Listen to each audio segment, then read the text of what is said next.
Salut famille, on se retrouve ce jour pour analyser très rapidement les 4 matchs du mondial pour ce dimanche 27 et 4 autres matchs, n'est-ce pas, donc des championnats inférieurs. Je vais aller très rapidement parce qu'aujourd'hui je ne me porte pas très bien. Ça fera l'objet en même temps des coupons que je vais jouer, mais je vais commenter, je ne vais pas être trop long. Mais vous aurez mon point de vue final sur chaque match, n'est-ce pas, de la journée. Le premier match sur lequel je vais me prononcer, c'est le match qui oppose Espagne-Allemagne. Ce match, c'est un grand match de deux équipes qui se maîtrisent, qui se connaissent, voilà, qui ont gagné leur première sortie. Et Espagne avait gagné 7-0 la Costa Rica, quant à l'Allemagne avait gagné 1-0 le Japon. Ces deux équipes sont deux grosses équipes qui se connaissent, qui sont habituées à s'affronter dans cette compétition et aussi bien que dans d'autres compétitions. Donc, ces deux équipes qui se connaissent très bien, voilà, qui se maîtrisent, chacun sait comment, du moins chacun joue. Alors, au premier match, l'Espagne avait remporté son match face à la Costa Rica 7-0, je pense, et l'Allemagne avait perdu face au Japon 2-1, voilà, bien qu'ayant conservé et dominé le match jusqu'à la fin. Ici, demain, l'Allemagne va jouer, je pense que c'est le tout pour le tout, c'est sa qualification. Parce qu'en cas de victoire, l'Allemagne pourra peut-être s'imposer face à la Costa Rica pour espérer une qualification. En cas de défaite, c'est carrément je pense qu'ils seront carrément éliminés. Parce que, à mon humble avis, le Japon demain pourra, n'est-ce pas, donc arracher au moins un match nul et à l'équipe de Costa Rica. Je vais revenir dessus. Et ici, au niveau de l'état de forme, actuellement, l'Espagne est très en forme par rapport à cette équipe de l'Allemagne. Et en termes d'effectifs, c'est le même niveau, c'est les mêmes gabarits. Je vais dire que c'est deux équipes dont l'ensemble des joueurs évoluent dans les grands championnats en Europe. C'est des équipes où les joueurs sont carrément expérimentés. Au niveau de la motivation également, vous vous rendrez compte qu'aucune équipe n'est motivée par rapport à une autre parce que chacun cherche à arracher sa qualification. Ici, l'Espagne cherche sa qualification et l'Allemagne également cherche à arracher en même temps sa qualification parce que l'Espagne ne sait pas ce qui pourra se passer contre le Japon. On va regarder les têtes à tête entre les deux équipes. Ils se sont confrontés plusieurs fois et à la dernière sortie, qui était le 17 11e mois 2020, l'Espagne avait remporté le match 6-0 face à l'Allemagne. Sachez que l'Allemagne, ce n'est pas l'Allemagne que vous connaissez il y a quelques années, mais quand même, ils ont quelque chose à démontrer parce que c'est une équipe qui sait tirer, qui tire beaucoup. Et je pense que demain, il aura assez de tirs dans le match à cause de cette équipe d'Allemagne. Et c'est vrai que l'Espagne, sur la forme actuelle, est légèrement en forme que cette équipe d'Allemagne. Mais je pense que l'Allemagne jouant sa qualification pourra arracher peut-être un match nul. Voilà, peut-être j'ai dit un match nul. Sinon, je vais sur l'avantage, n'est-ce pas, donc de l'Espagne. On va jouer pour ceux qui veulent jouer sur le score. Vous jouez victoire ou nul de l'Espagne parce que l'Espagne reste quand même plus favori par rapport à cette équipe, n'est-ce pas, de l'Allemagne. Donc, victoire ou nul de l'Espagne, c'est une cote 1,41. D'aucuns diront que c'est peu, mais moi je trouve que c'est une belle cote. Et au niveau de mon pronostic safe, mon pronostic safe, c'est les deux équipes vont marquer une cote 1,57. Et mon second pronostic dans ce match, c'est résultat les deux marques. Et je vais donner, ce que je vais donner, c'est un pari très intéressant. Voilà, pour vraiment, avec une très belle cote, c'est ça, une cote 2,34. C'est-à-dire 1 ou 2, les deux équipes vont marquer. C'est-à-dire chaque équipe marquera et au moins une équipe remportera le match. Ça, c'est mon pronostic numéro 2. Après avoir donné, n'est-ce pas, les deux équipes marquent. Sur lequel je vais me prononcer pour cette journée, le match au Japon-Costa Rica. Le Japon qui est en face de son destin, après avoir gagné l'équipe d'Allemagne, voilà, joue sa qualification contre Costa Rica. Moi, je pense qu'ils peuvent le faire. Ils avaient gagné l'Allemagne 2-1. Vous avez vu la prestation. Et Costa Rica qui avait perdu 7-0 face à l'Espagne. Vous avez vu aussi les prestations. Et ce qu'il faut savoir, c'est que le Japon est extrêmement en forme par rapport à Costa Rica actuellement. Et quand on prend l'effectif de chaque équipe, on se rend compte que le Japon a beaucoup de joueurs qui jouent, n'est-ce pas, dans les championnats, je vais dire, de haut niveau en Europe, contrairement au Costa Rica qui a fait une sélection dans les championnats locaux. Donc au niveau de l'effectif également, Japon reste au-dessus de Costa Rica. Il y a eu 3 confrontations directes entre ces deux équipes pour un match nul en 2002. En 2014, Japon avait remporté, n'est-ce pas, le match. Et en 2018, Japon a encore gagné cette équipe de Costa Rica. Je pense que l'histoire va se répéter. Le Japon qui joue sa qualification, voilà, peut partir avec 3 points pour espérer avoir 6 points et être à la tête de liste en attendant les 2 derniers matchs d'Espagne. Je pense que le Japon sera en 8e de finale et je pense que c'est avec ce match-là qu'ils iront directement en 8e de finale, victoire de Japon. Premier pronostic. Le second pronostic de mon match. Mon second pronostic dans ce match, c'est plus de 2 buts dans le match. C'est-à-dire on est remboursé quand il y a exactement 2 buts dans le match. La cote est de 1,56. C'est une très belle cote à laquelle il faut tenter également. Le troisième match sur lequel je vais me prononcer, c'est bien sûr le match Belgique-Maroc.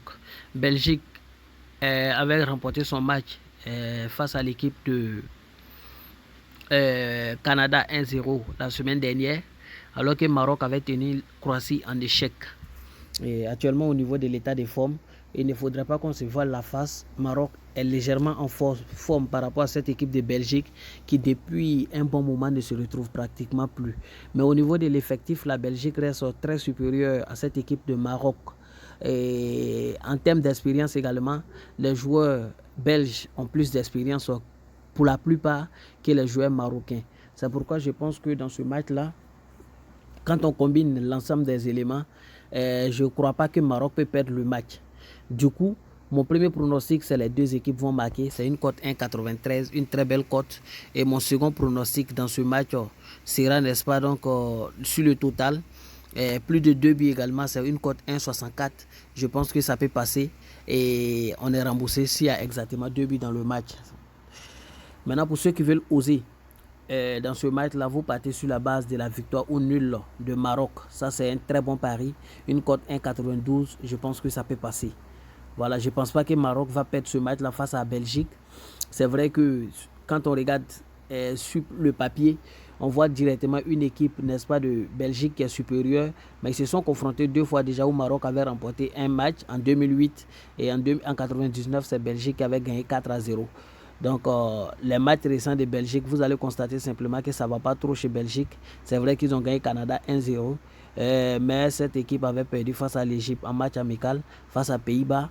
Même s'il avait gagné Pays de Galles, voilà, cette équipe belge reste quand même une équipe qui est un peu fragile par rapport à cette équipe marocaine actuellement, qui est très bien construite et qui est très bien solide, surtout en arrière. Voilà, c'est pourquoi je pense que dans ce match-là, perdre pour le Maroc, ça sera un peu difficile. Mais je ne vais pas sur cette base. Je vous dis, mes paris safe, c'est les 2 marques. Et le second, c'est simplement plus de 2 buts dans le match et on est remboursé quand il y a exactement 2 buts. Le dernier match du mondial, c'est entre la Croatie et le Canada. Pour rappel, Canada qui avait perdu face à la Belgique 1-0. Croatie avait fait un match nul face au Maroc. Il faut savoir que cette équipe de Canada est bien préparée pour cette Coupe du Monde. C'est une équipe qui est très solide, aussi bien offensivement que défensivement. Elle a un effectif vraiment soudé. Voilà, des joueurs qui se connaissent, qui se maîtrisent, qui n'ont pas besoin de vraiment soulever la tête 3 fois pour se retrouver. Donc c'est une équipe quand même qui reste solide, qui a la capacité d'avancer dans ce tournoi. Cependant, la Croatie est une équipe vraiment très expérimentée, avec un milieu de terrain très agressif. Et au niveau de l'état de forme actuel, la Croatie est légèrement en forme par rapport à cette équipe canadienne, en tenant compte bien sûr de l'ensemble, n'est-ce pas, des paramètres, voilà, de chaque équipe. Et quand on prend les récents matchs, les 5 derniers matchs, n'est-ce pas, pardon, 6 derniers matchs de Croatie, on se rendra compte que cette équipe de Croatie n'a fait qu'un seul match nul et c'était face au Maroc. Sinon, ils ont gagné les 5 matchs d'avant. Quant au Canada, qui a perdu face à la Belgique la semaine dernière, est une équipe aussi qui, voilà, vraiment fait son petit bout de chemin. C'est vrai qu'elle a perdu, n'est-ce pas, face à Honduras et face à Uruguay, mais quand même cette équipe s'est imposée face au Qatar et a pu maintenir Bahreïn en échec et a gagné également l'équipe de Curacao en juin dernier. Donc, quand on combine tous ces paramètres-là, il y a un léger avantage de Croatie par rapport à cette équipe canadienne. Et dans ce match également, j'ai deux pronostics. Le premier pronostic, c'est simplement les deux équipes vont marquer parce que je vois offensivement Croatie trouver le chemin des filets et également l'équipe, n'est-ce pas, donc du Canada. Mon second pronostic va être à ce niveau et c'est un but au moins pour l'équipe du Canada. C'est une cote 1,44. C'est pas petit, c'est une très belle cote. Au moins un but. S'ils ont marqué exactement un but, vous êtes remboursé. S'ils ont marqué deux buts, le pari passe. Voilà, c'est nettement plus mieux que quand vous prenez au moins une équipe va marquer deux buts. Parce que ici, ce qu'il faut savoir, c'est que chaque équipe va jouer le tout pour le tout. Croatie, c'est vrai que Croatie ne joue pas le tout pour le tout, mais en cas de victoire, Croatie peut espérer une qualification. Alors que Canada, en cas de défaite, est carrément éliminé. C'est pourquoi je pense qu'ils vont trouver le chemin des filets. Voilà, si vous ne voulez pas jouer total 1 but, vous pouvez jouer simplement total plus de 2 buts. Ici, cote 1,52. Et c'est qu'il aura 2 buts dans le match au moins. C'est-à-dire le remboursement sera au moins probable. C'est le troisième but qu'on va prier que ça passe afin que le ticket puisse rentrer. Donc voici un peu mes pronostics pour le mondial. Alors maintenant pour les petits championnats où je vais aller très vite. Championnat inférieur, le premier match sur lequel je vais me prononcer, c'est en série B. Et c'est bien entendu entre le match qui oppose Regina à Benevento. Ici, je ne vais pas être trop long, je vais vous dire simplement qu'actuellement l'état de forme de Regina est supérieur à l'état de forme de Benevento.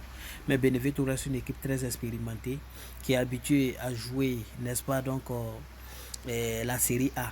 Et je pense que cette équipe espère remonter. Dans ce match-là, c'est vrai que ça sera difficile, mais je pense que dans ce match-là, on aura plus de 2 buts dans le match. C'est-à-dire, je vois les deux équipes marquées et une équipe gagnée. Mais on ne va pas aller sur 2,5, on va jouer plus de 2 buts dans le match. C'est une cote 1,65 qu'on est remboursé en cas d'exactement 2 buts. Le second match sur lequel je vais me prononcer est exactement en série B toujours. C'est le match qui va opposer cette équipe, n'est-ce pas, donc de Genoa à Pérouse Calcio. Actuellement, Genoa est en pleine forme. Ils ont connu un début difficile, mais actuellement, ils sont en pleine forme, n'est-ce pas, donc ils occupent la 3e place contre une équipe de Pérouse qui occupe, je pense bien, la dernière place. C'est vrai que cette équipe a connu des difficultés récemment, mais je pense qu'ils vont s'imposer demain sans difficulté. Je vais aller sur la base, n'est-ce pas, donc de leur victoire de Genoa dans ce match. Les derniers matchs, c'est respectivement en Ukraine et en Suisse. En Ukraine, c'est la première ligue et le match qui va opposer Zorya à Minej. C'est vrai que Zorya a connu beaucoup de difficultés, aussi bien que, je vais dire, Dynamo Kiev cette année, mais Zorya risque voilà, vraiment de reprendre les choses en main demain et en s'imposant, n'est-ce pas, donc à cette équipe, face à cette équipe de Minej qui quand même est habituée, n'est-ce pas, à encaisser dans la plupart de ses matchs quand elle croise, n'est-ce pas, cette équipe de joueurs. Quand on regarde le classement actuel, vous vous rendrez compte que dans ce tournoi, Joya occupe la 4e place et Minej occupe, n'est-ce pas, la 11e place. Et en présence de ses supporters, je pense que Joya va profiter de son expérience pour battre cette équipe de Minej simplement. C'est une cote 1,43, une très belle cote à essayer. Le dernier match sur lequel je vais me prononcer, comme je le disais tantôt, c'est bien en Suisse. Et en Suisse, c'est désolé, hein, c'est bien ici. En seconde ligue, c'est entre Lausanne Sport et Aarau. Ici, il faut savoir que Lausanne a connu des difficultés. Et voilà, ces derniers temps. Mais je pense que demain, ils vont mettre fin à une autre période. Une longue période sans victoire à domicile. Je pense qu'ils vont gagner le match. Et le second pronostic dans ce match, c'est simplement les deux équipes marquent. Premier pronostic, victoire, n'est-ce pas, donc de Lausanne. Et le second, c'est les deux marques. Maintenant, ceux qui ne veulent pas jouer ça, vous jouez simplement 1 ou 2.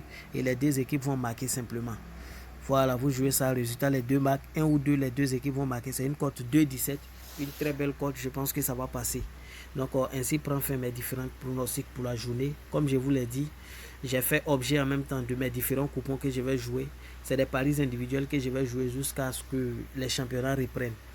Voilà, maintenant pour ceux qui veulent jouer, n'est-ce pas, un pari combiné, je vais vous donner un seul coupon combiné avec une grosse cote, on va tenter pour voir. Merci. Voici, j'ai combiné l'ensemble des 8 équipes et ça me donne une cote 1,23. Victoire de Lausanne, victoire de Zoya, 1,5 but dans le match de Benevento. Genoa marque au moins un but. Japon, victoire. Belgique, Maroc, 2 buts dans le match. Croatie, Canada, Croatie marque au moins un but. Et puis Espagne, Allemagne, les deux équipes vont marquer. Ce coupon, il est bon. J'ai une très bonne confiance dessus, allant jusqu'à 85% pour un tel pari combiné. Voilà, il faut le tenter même si c'est un peu, voilà, pas exagéré, mais c'est un très bon coupon. J'enregistre le numéro pour vous. C'est HDCUZ. HDCUZ. Donc je vous souhaite bonne chance et bonne journée.